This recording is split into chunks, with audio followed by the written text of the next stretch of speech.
ছোটবেলা থেকেই আমাদের বুঝিয়ে দেওয়া হয় আমরা নারী। আমরা যখন ছোট থাকি আমাদের নানা রকম খেলনা বাটি, পুতুল, নানা রকমের বারবি কিনে দেওয়া হয়।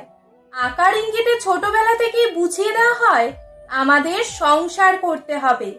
কোনোদিন দেখলাম না একটা ছোট মেয়ের জন্মদিনে কেউ ব্যাট বল বা র্যাকেট উপহার দিয়েছে।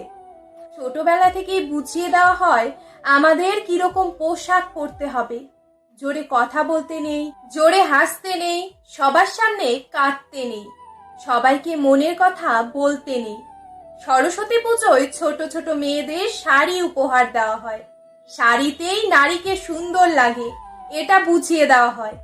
এরপরেও আমরা পিছিয়ে নেই, আমাদের প্রতিভা অনুযায়ী আমরা এগিয়ে চলি। আমরা কেউ ক্রিকেটার, কেউ ডাক্তার, কেউ পুলিশ, কেউ নার্স, কেউ কুস্তিবীর, কেউ লেখিকা, কেউ বা পর্বতারোহী।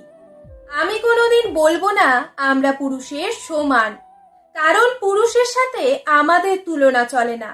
আমরা যা পারি পুরুষরা আমাদের তুলনায় অনেক কিছুই পারে না।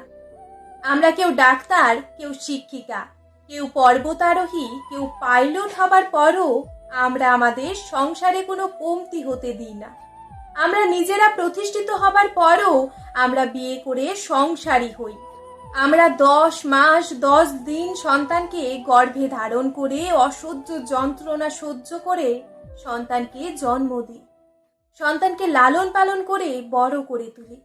ডিউটিতে যাবার আগে সংসারের কাজ সেরে কে কি খাবে তা তৈরি করে ডিউটিতে বের হই।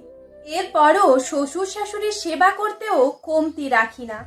হয়তো কিছু নারীও ব্যতিক্রম আছে। ডিউটি থেকে এসে আবার শুরু করি হাসি মুখে সংসারের কাজ। আমাদের কোনো ক্লান্তি নেই, কোনোদিন ছুটি নেই, কোনোদিন বিশ্রাম নেই। শত কষ্টের মধ্যেও আমরা হাসি মুখে সবার সামনে কথা বলি। একজন নারী পারে এত সবকিছু করতে, নারীর সাথে কারোর তুলনা হয় না। আমি গর্বিত, আমি একজন নারী।